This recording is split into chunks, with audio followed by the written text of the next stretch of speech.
Il y a un gros problème. Pourquoi? Qu'est-ce qui se passe? Quelques instants après le décollage, L'avion a commencé à être secoué.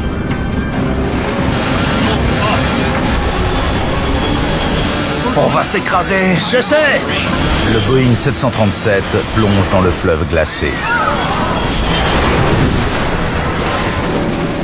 Je pensais que j'allais mourir. Une équipe de télévision filme l'incroyable sauvetage. Cette femme allait mourir sous nos yeux. Les images bouleversent l'Amérique entière. Mais l'enquête se révèle difficile. C'est pas normal.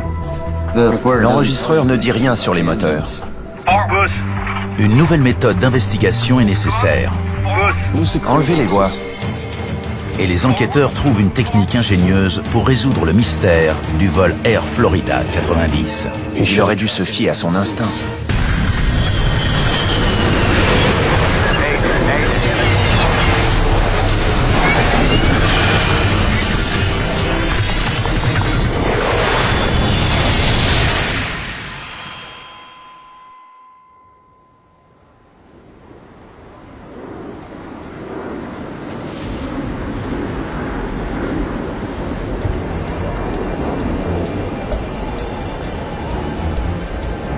Nous sommes le 13 janvier 1982. L'aéroport de Washington est paralysé par la neige. Les conditions météo ce jour-là à Washington, et en particulier à l'aéroport, étaient très difficiles. Il neigeait et il faisait froid, moins 5 degrés environ. C'était vraiment un temps épouvantable. Et à mesure que la journée avançait, les chutes de neige se sont intensifiées.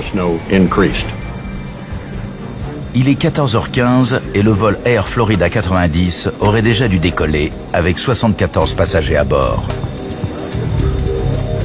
Mais l'appareil est toujours à la porte d'embarquement. On aurait dû prendre un autre vol. Ça va s'éclaircir. Joe Stiley est homme d'affaires et pilote privé.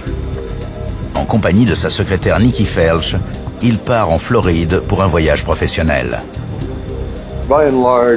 Tout le monde était conscient du fait qu'avec la neige, on avait une chance sur 2 de décoller. Pendant que les équipes de l'aéroport dégagent la piste, le trafic est complètement paralysé. L'aéroport national de Washington n'a qu'une seule piste. Donc ils ne peuvent pas dégager la neige pendant que les avions décollent sur une autre piste, comme cela se fait dans beaucoup d'aéroports. Quand la piste est fermée, l'aéroport aussi. Larry Whitton est le commandant de bord du vol 90. 15 degrés à Tampa et ici la neige. Ça fera du bien de rentrer. Roger Pettit est le copilote. Les deux hommes habitent en Floride. Chacun sait que les passagers détestent les retards. Ils détestent ça. Eh bien, les pilotes aussi. Et c'est valable pour tout le système de trafic aérien, parce que c'est pénible pour tout le monde. Parmi les passagers, Bert Hamilton, un directeur des achats du Maryland, est en voyage d'affaires. Priscilla Tirado part s'installer en Floride avec son mari José et leur bébé.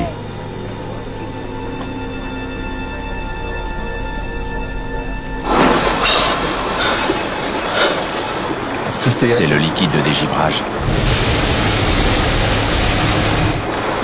On doit en avoir besoin.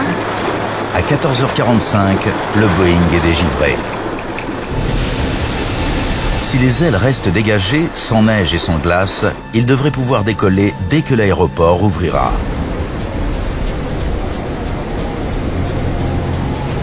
Une heure et 15 minutes plus tard, le trafic peut enfin reprendre. On réouvre, ok. Allez, c'est parti.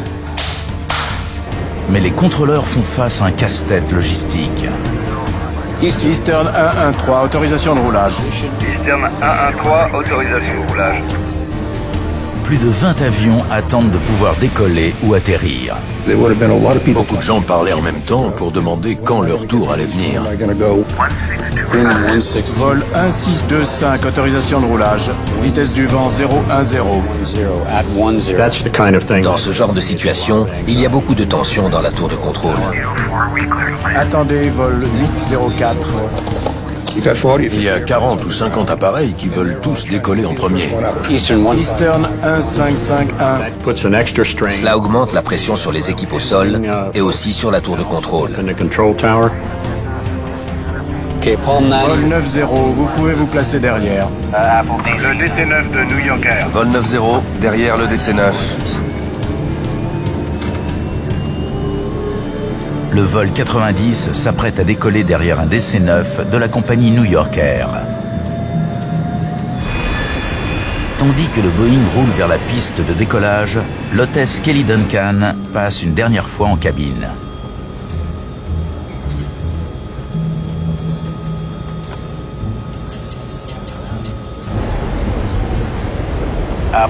Vol 58, décollage. Vol 58, décollage. Ça va être à nous. Au boulot.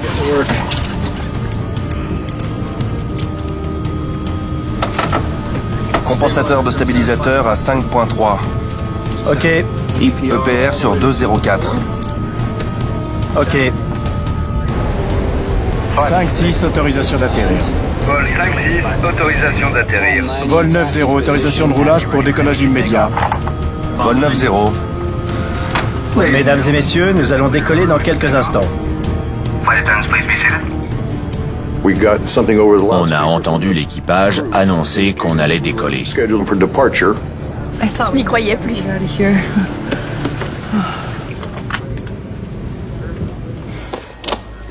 Vol 90, autorisation de décollage. 9-0, autorisation de décollage. Les gaz, Ok. Aujourd'hui, le décollage sera confié à Roger Pettit, le copilote. Le commandant Wheaton surveillera les instruments.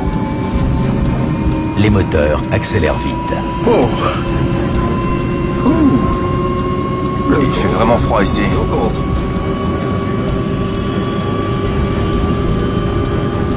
L'appareil a rapidement la puissance suffisante pour s'élancer.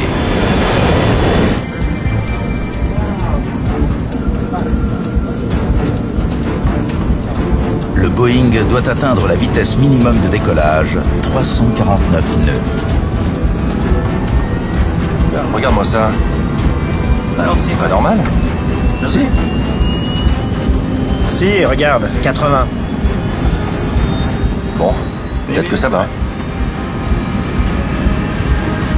120.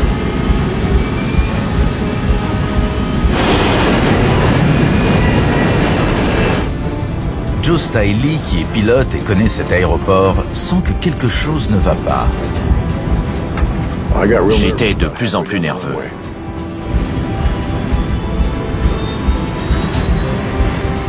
V1.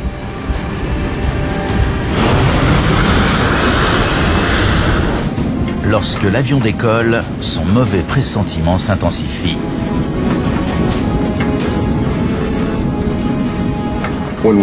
Quand on a décollé, j'ai presque tout de suite vu que l'avion ne volait pas normalement. Je me suis tourné vers Nikki et j'ai dit « Il y a un gros problème. Pourquoi? Qu'est-ce qui se passe? Tous les plats et les tasses qui étaient dans les placards se sont mis à trembler en faisant beaucoup de bruit.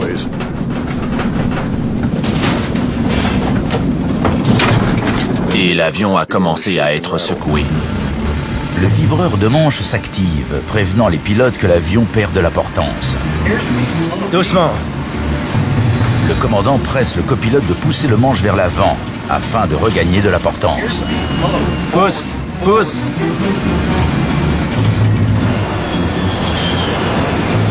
Joe Stiley se prépare au pire.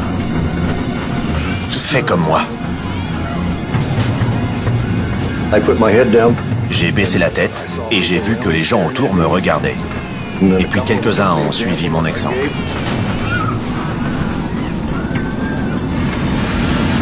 Allez, pousse, pousse. On grimpe à peine. d'1 minute après le décollage, le vol Air Florida 90 plonge vers le sol.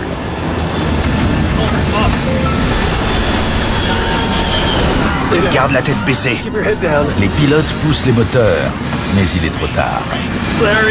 On va s'écraser. Je sais. L'avion percute un pont au-dessus du fleuve Potomac. On a eu l'impression de tourner à 90 degrés, comme si l'avion allait faire un tonneau.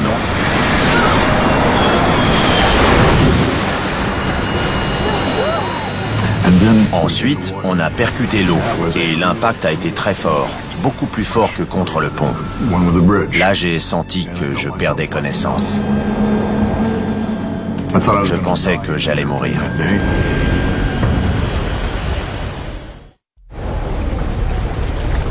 Le vol Air Florida 90 coule dans les eaux glacées du fleuve Potomac. Quand j'ai repris conscience, j'étais debout dans mon siège et l'eau commençait à rentrer dans ma bouche et dans mon nez. J'avais les 2 chevilles cassées. Alors j'ai dégagé ma jambe et puis j'ai fait la même chose pour la jambe droite de Nikki. Elle avait le même problème. Ensuite, je l'ai tirée par la main et j'ai commencé à avancer vers l'arrière en passant au-dessus des sièges derrière moi. Seules 6 des 79 personnes à bord réussissent à s'extraire de l'épave pour remonter à la surface. J'ai su que j'étais sorti de l'avion quand j'ai vu de la lumière.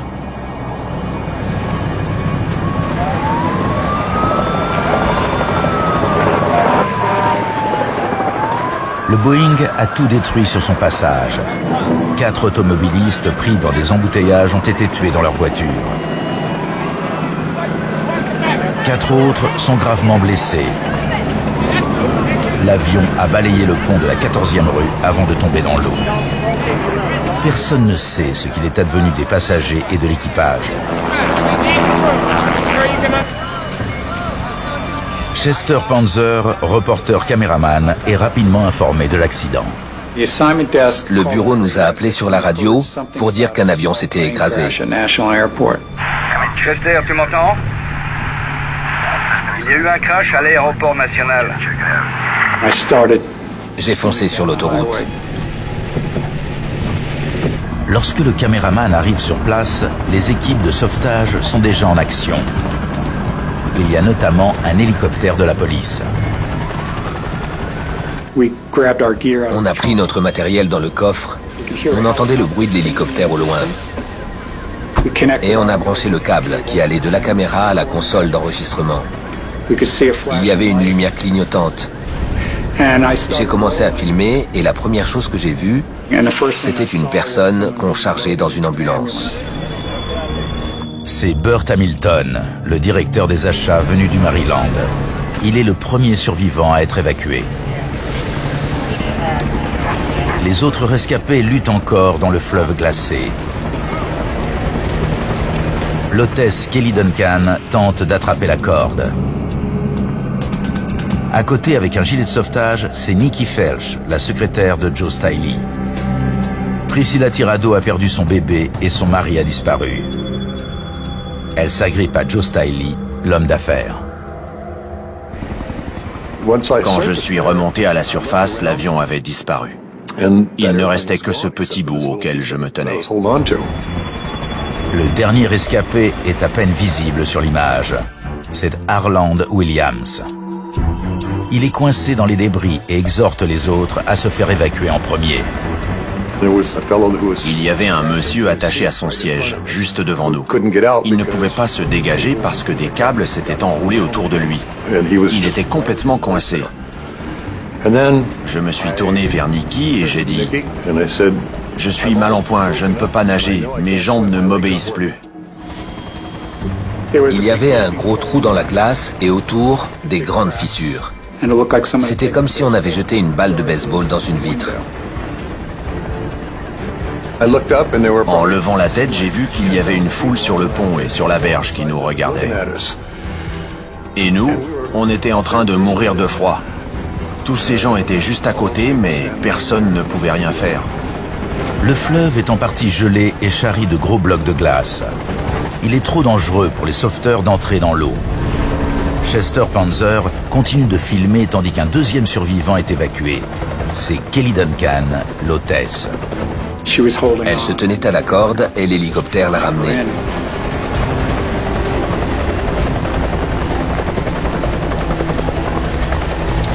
Malgré le froid qui l'engourdit, Joe Stiley fait de son mieux pour aider deux autres passagers, Nikki Felch et Priscilla Tirado. Je tenais Priscilla de ce côté en faisant une espèce de clé de bras, et Nikki de l'autre. Mais ce bras-là ne fonctionnait pas très bien. L'hélicoptère a commencé à nous remorquer dans l'eau. J'ai perdu Nikki presque tout de suite parce que ce bras refusait d'obéir. J'ai tenu Priscilla jusqu'à mi-chemin à peu près. Et puis, on a commencé à rentrer dans des blocs de glace. J'ai percuté les blocs, l'un après l'autre, et en fin de compte, je me suis cassé toutes les côtes. À un moment donné, j'ai perdu prise et Priscilla est restée là, sur un bloc de glace. Joe Stiley est évacué par les sauveteurs, mais Priscilla Tirado se retrouve seule au milieu du fleuve. L'hélicoptère lui envoie une bouée. J'ai regardé la manœuvre. Et je l'ai vue lâcher prise. Elle a lâché la corde. J'ai réalisé que cette femme allait se noyer sous mes yeux. Elle était en pleine eau, poussée sous la surface par le souffle du rotor. Un témoin de la scène décide d'agir. Il n'a pas réfléchi à la température de l'eau, ni au risque. C'est Lenny Skutnik, un fonctionnaire du gouvernement fédéral. C'est un héros. Il a eu le cran de se lancer sans penser aux conséquences. Lenny a réagi. Tous les autres sont restés à regarder. Je voulais agir, mais je ne pouvais pas. Priscilla Tirado doit la vie à l'acte d'héroïsme de Lenny Skutnik, mais son bébé et son mari sont parmi les victimes.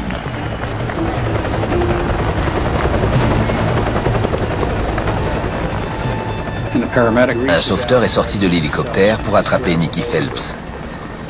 Et il l'a hissé sur le patin du mieux qu'il pouvait. Mais il n'était même pas attaché à l'hélicoptère. Il se tenait en équilibre, ce qui est assez incroyable.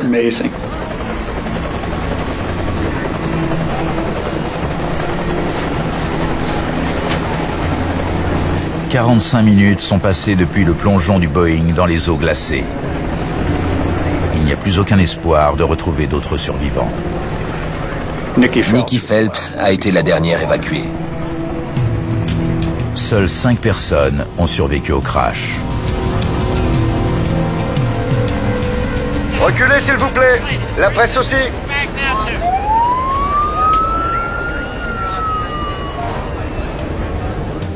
Dans les heures qui suivent, arrivent sur place les enquêteurs du NTSB, le Conseil national de la sécurité des transports. Leur seule certitude est que l'appareil n'a pas beaucoup grimpé, car le crash s'est produit à guère plus d'1 kilomètre de la piste. Tout ce que nous savions, c'était que l'appareil n'était apparemment pas cabré quand il a percuté le pont, ce qui semblait indiquer une perte de contrôle. Mais nous ne savions pas à quoi c'était dû exactement.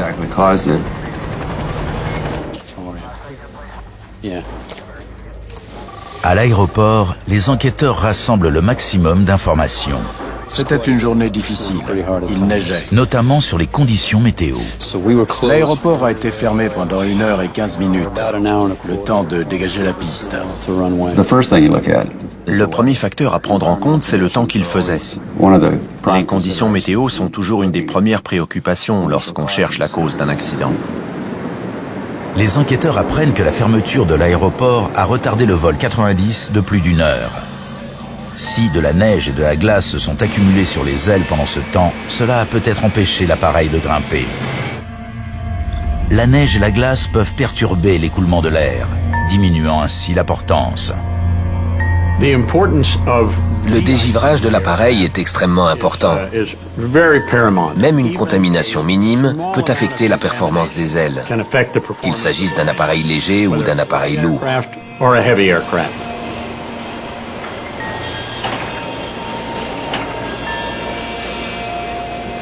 Les enquêteurs vérifient les opérations de dégivrage effectuées. Il fallait absolument contrôler l'efficacité du dégivrage. les procédures d'Air Florida prévoient d'utiliser une solution puissante, conçue pour des températures très basses. En fait, le liquide de dégivrage dissout la neige et la glace en une sorte de mixture. Donc, quand ce liquide est appliqué pour la première fois et que le mélange est très concentré, c'est assez efficace. Les enquêteurs constatent cependant que le mélange n'avait pas la concentration maximale. Il fallait notamment vérifier quel équipement avait été utilisé, quel type de mélange, ainsi que les procédures suivies. Le liquide de dégivrage doit être dosé en fonction de la température.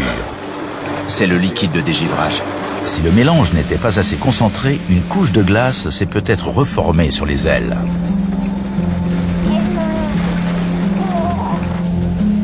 Donnez-moi le bulletin météo. Les enquêteurs vérifient les températures enregistrées à l'aéroport durant la longue période de fermeture. Ils constatent alors que même s'il n'avait pas la concentration maximale, le mélange aurait dû remplir sa mission compte tenu des conditions. Ça n'a pas pu causer le crash. D'autres appareils ont décollé, ce qui signifie que le dégivrage a fonctionné pour d'autres compagnies. Donc cet avion devait avoir un problème particulier qui a causé le crash. Pour comprendre l'accident, les enquêteurs ont besoin d'éléments concrets. Or, la plupart des débris sont encore au fond du fleuve. Il se trouve que l'appareil avait plongé dans le Potomac et les eaux étaient troubles, il y avait de la glace. En conséquence, il a été extrêmement difficile de sortir l'épave du fleuve. La queue est remontée à la surface, ainsi que d'autres parties, mais le processus a été très long. Les moteurs s'étaient détachés des ailes sous le choc, et les pièces étaient dispersées un peu partout. Donc il a été difficile de reconstituer l'appareil. Une semaine après le crash, la chance sourit aux enquêteurs lorsque les boîtes noires sont retrouvées au fond du fleuve. Elles ne semblent pas endommagées. En 1982, les enregistreurs de données de vol sont bien moins sophistiqués qu'aujourd'hui et ils ne consignent que quelques paramètres. Néanmoins, il y a suffisamment d'éléments pour que l'enquêteur du NTSB, John McIdle, découvre un indice crucial. J'attends les résultats. Il y avait l'altitude et l'heure. Donc on pouvait en déduire combien de temps l'appareil avait roulé sur la piste avant de décoller. Il a fallu 45 secondes au vol 90 pour décoller, 15 secondes de plus que la normale. Le décollage était très lent. C'est pas normal, si? L'accélération était lente. Il y avait un problème de puissance. Le Boeing a finalement pu atteindre la vitesse de décollage. V1. Mais la puissance moteur était insuffisante pour grimper. L'appareil n'a pas grimpé normalement. Donc à l'évidence, il y avait un problème de puissance. C'est un élément important, mais l'enregistreur de données de vol ne permet pas d'identifier le problème. L'enregistreur ne dit rien sur les moteurs, leur régime ou quoi que ce soit d'autre. John McIdle espère trouver des réponses dans l'enregistrement des conversations du poste.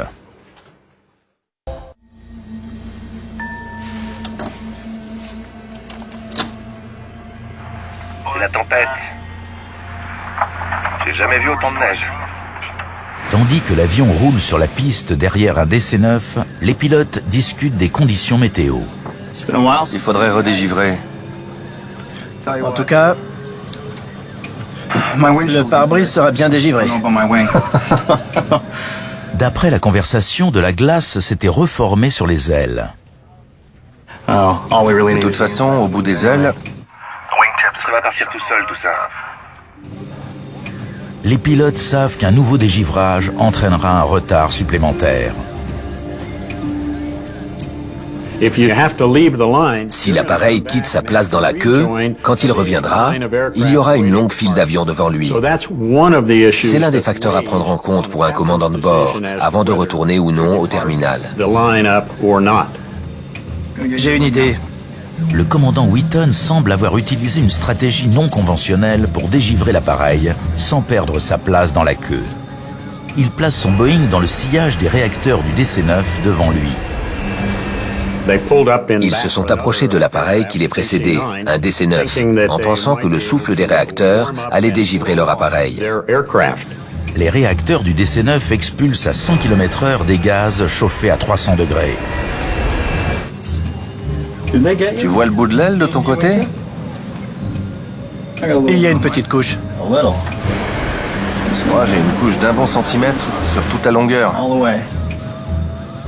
L'échange est inquiétant. Il semble indiquer que les pilotes ont expérimenté une procédure non officielle. Cependant, rien dans la conversation n'explique pour l'instant une perte de puissance moteur. Les gaz. Ok.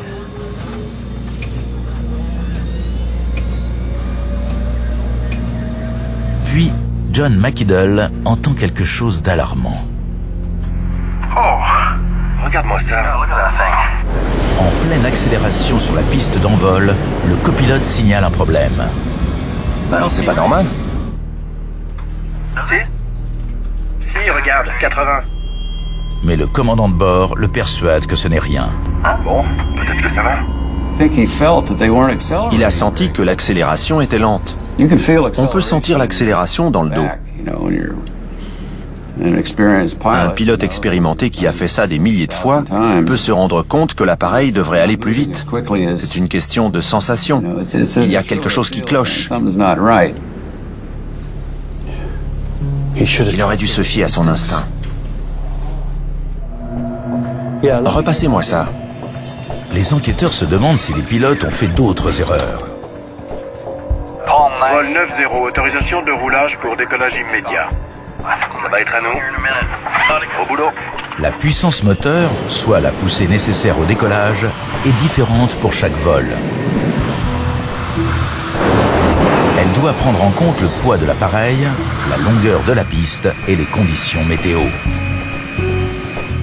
Compensateur de stabilisateur à 5.3. Les enquêteurs entendent le copilote régler un curseur afin de se rappeler de la poussée nécessaire. EPR sur 204. Ok. Or, l'objectif de poussée est peut-être insuffisant par rapport au poids de l'appareil. Cela pourrait expliquer l'accélération anormalement lente,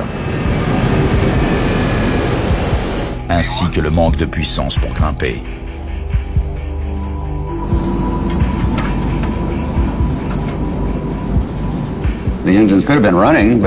Peut-être que les moteurs fonctionnaient, mais que la puissance ou la poussée ne permettait pas d'avoir une portance suffisante pour voler.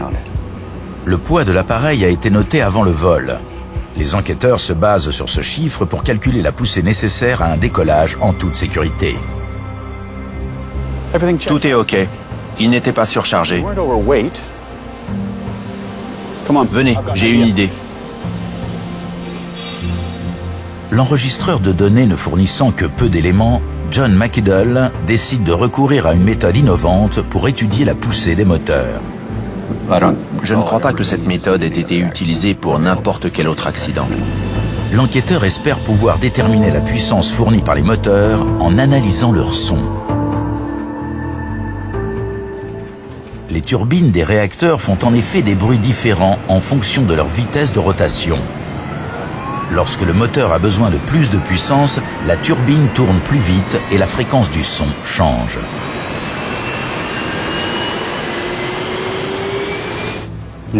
Prêt? Ouais. Le son des moteurs devrait donc révéler quelle puissance ils fournissaient. Car le Boeing 737 a une particularité. Les réacteurs sont très proches du cockpit. En conséquence, John McIdle peut simplement utiliser l'enregistrement de la boîte noire. C'est unique dans le sens où le son des moteurs est enregistré comme un bruit de fond sur l'enregistreur de conversation du poste. La bande est analysée dans un studio insonorisé. 120.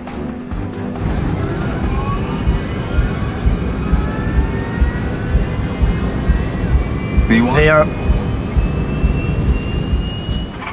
Doucement. Nous avons fait une analyse numérique de l'enregistrement, ce qui nous a permis d'éliminer tous les autres sons pour ne garder que la fréquence correspondant au bruit des moteurs. Enlevez le vibreur de manche. Pousse. Allez, Enlevez les voix de l'équipage. pousse. Le technicien élimine tous les bruits dans le cockpit jusqu'à ce qu'il ne reste plus que le son des moteurs. C'est un processus assez technique et complexe d'étudier les fréquences des pales et du bruit extérieur pour faire la comparaison avec un décollage normal. Mais toute cette analyse a été réalisée par des spécialistes des enregistreurs de conversation du poste. Augmentez le volume. Les résultats sont clairs. Les moteurs n'étaient pas à plein régime. L'analyse sonore a montré que les turbines tournaient à une vitesse correspondant à 70% de la puissance moteur environ. En fait, cela signifie que l'appareil a décollé avec 1,5 réacteur environ. Les enquêteurs savent désormais que les réacteurs du Boeing ne tournaient pas à plein régime lors du décollage. Reste à savoir pourquoi.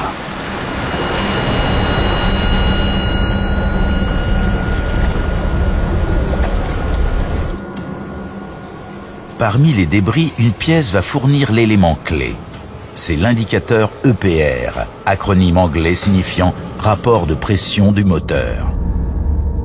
À l'aide d'une sonde, cet appareil mesure la pression de l'air traversant la turbine, ce qui permet de calculer la poussée. Les gaz. Ok. L'indicateur permet de savoir si l'avion a suffisamment de puissance pour grimper. S'il était défaillant, les pilotes ont peut-être été induits en erreur. C'est un indicateur physique en temps réel de la poussée. Le copilote avait des doutes sur l'indicateur EPR. Regarde-moi ça. C'est pas normal? Si? Mais le commandant de bord a fait l'erreur de se concentrer uniquement sur la vitesse. Si, regarde, 80. Bon, peut-être que ça va. Un examen détaillé de l'indicateur EPR révèle une anomalie. Impossible. L'aiguille est restée figée. Or, la valeur affichée se révèle impossible. L'aiguille indiquait une puissance supérieure à ce que les moteurs étaient capables de produire. Ça sautait aux yeux. Les gaz. Il paraît désormais probable que l'indicateur affichait une valeur erronée. L'important est de découvrir pourquoi. La puissance affichée était supérieure à la puissance réelle. Pour quelle raison? Les enquêteurs commencent à penser que les conditions météo ont dû jouer un rôle dans l'accident. Ils se concentrent sur la sonde EPR, placée à l'avant des réacteurs. Si le petit capteur était couvert de glace ou de neige, il a peut-être transmis des données incorrectes au pilote. Il nous faut un autre avion. John McIdle n'a pas de preuve que le capteur était bloqué, mais il décide de se fier à son intuition. J'ai organisé un test avec un 737 car j'avais des doutes sur les indicateurs EPR. L'enquêteur utilise un bout de scotch pour simuler la couche de glace recouvrant le capteur. Puis, il reproduit les actions des pilotes le jour de l'accident. Ok, allez-y. En enregistrant le son des moteurs de l'intérieur du cockpit. Plus de gaz. Il augmente la puissance jusqu'à ce que les indicateurs EPR atteignent l'objectif fixé par les pilotes. C'est bon. On va voir si j'avais raison. Le blocage des capteurs lors du test devrait reproduire la même défaillance moteur. Auquel cas, le son des réacteurs sera donc identique. Voyons ce que ça donne.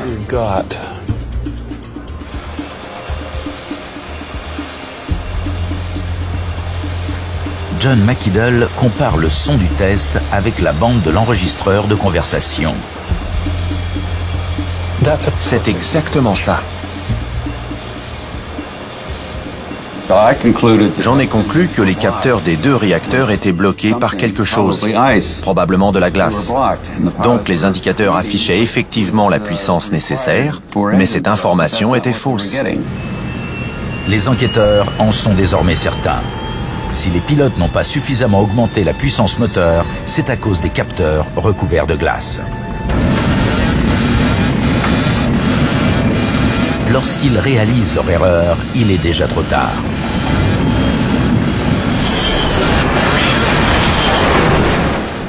Ils ont mis les pleins gaz, mais seulement 5 secondes avant l'impact. C'était trop tard. Le Boeing 737 dispose pourtant d'un système de dégivrage thermique capable de faire fondre la glace sur les sondes EPR.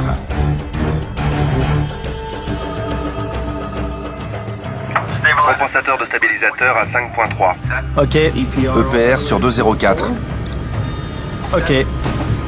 Anti-givrage. Off. Mesdames et messieurs, nous allons décoller. Incroyable. En pleine tempête de neige, ils mettent le dégivrage sur off. Les enquêteurs ont constaté avec stupéfaction que dans la checklist, la réponse pour le système de dégivrage a été un nom de routine. Et les 2 pilotes ont accepté cela. L'équipage basé en Floride semble avoir suivi la procédure habituelle, adaptée à une météo clémente. Leur façon de voir les choses était celle de la Floride. Ils ne pensaient pas aux conditions hivernales quand il y a eu cet échange entre eux dans le cockpit. Cependant, pour John McIdle, une question reste en suspens. Le Boeing 737 est conçu pour pouvoir décoller avec un seul réacteur. Même avec le manque de puissance moteur, le vol 90 n'aurait pas dû s'écraser. Cet appareil est conçu pour décoller avec un seul moteur lorsqu'il a dépassé une certaine vitesse. Et c'était le cas. Donc il devait y avoir un autre problème. En étudiant les dossiers des pilotes, les enquêteurs constatent que le commandant Wheaton a des antécédents de non-respect des procédures. Regardez-moi ça. Commandant Wheaton. Toute une liste de peu satisfaisants. De nombreuses infractions ont été signalées, en particulier lors du décollage et de l'atterrissage. Peu satisfaisants pour le respect du règlement, pour l'utilisation de la checklist, pour les procédures de vol. Les antécédents du commandant de bord expliquent sa manœuvre inhabituelle durant le roulage.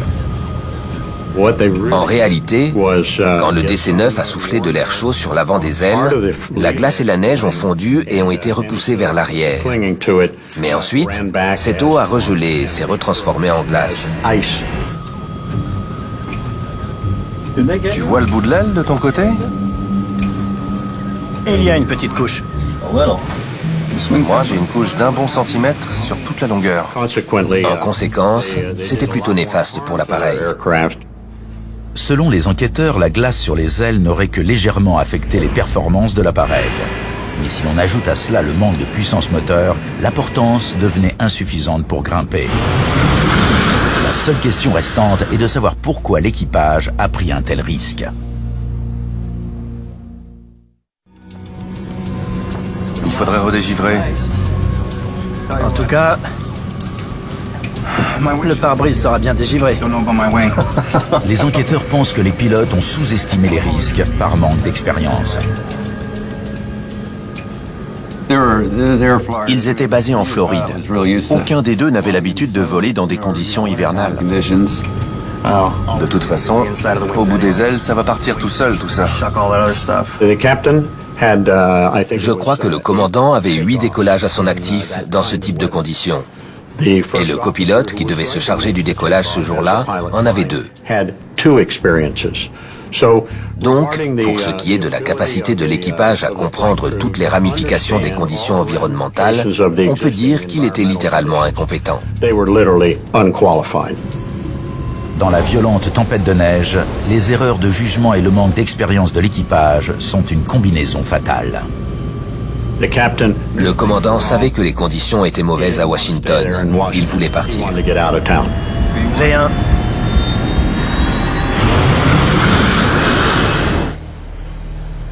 L'enquêteur du NTSB, John McIdle, a découvert l'enchaînement d'erreurs qui a mené au drame.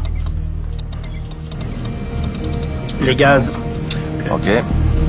Roger Pettit commence à actionner la manette de poussée en visant un objectif précis de 2,04 sur les indicateurs EPR. Or, les capteurs EPR sont couverts de glace et l'aiguille grimpe rapidement en donnant de fausses informations.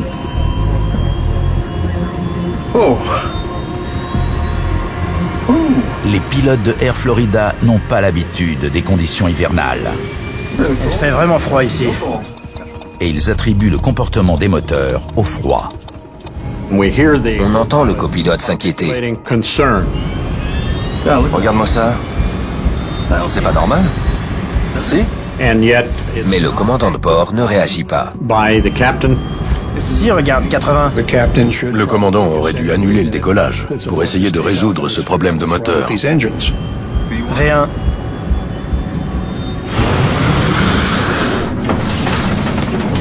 Quelques secondes après le décollage, le vibreur de manche signale au pilote que l'appareil perd de la portance et risque de décrocher. Le copilote tente de réagir. Pousse, pousse. Mais la glace sur les ailes handicape l'appareil. S'ils avaient mis les pleins gaz environ 10 secondes plus tôt, ils auraient pu s'en sortir. On va s'écraser. Je sais.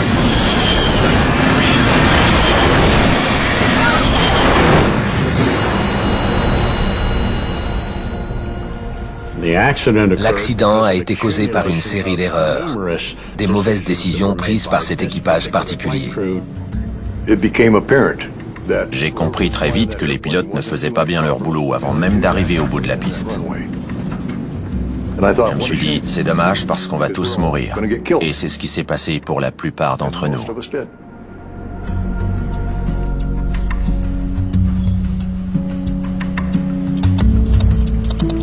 Le 13 janvier 1982, la série d'erreurs commises par les pilotes du vol Air Florida 90 a causé un bilan tragique.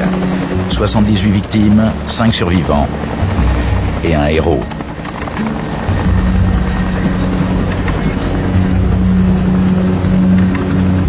Pour la bravoure dont il a fait preuve en sauvant Priscilla Tirado, Lenny Skutnik est honoré par le président Ronald Reagan au Congrès américain. Durant le discours sur l'état de l'Union, il reçoit une ovation.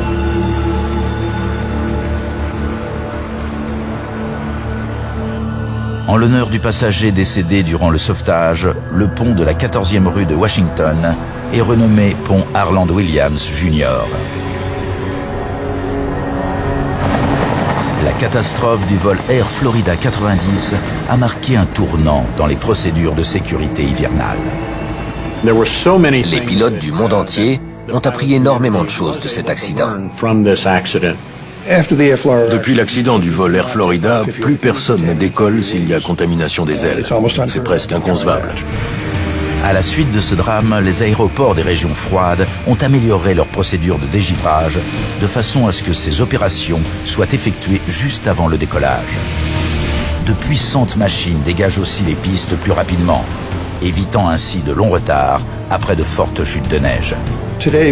Aujourd'hui, nous avons ces nouveaux véhicules multifonctions qui peuvent balayer, souffler et fraiser la neige. Des grosses machines à $1 million. Depuis la catastrophe du vol Air Florida, pilotes et autorités comprennent mieux les risques des vols hivernaux. Malheureusement, il a fallu cet accident pour que beaucoup d'efforts soient consacrés à ce problème. Le givrage est un danger depuis l'époque de Lindbergh et la traversée de l'Atlantique. Et c'est un problème qui continuera de nous affecter à l'avenir.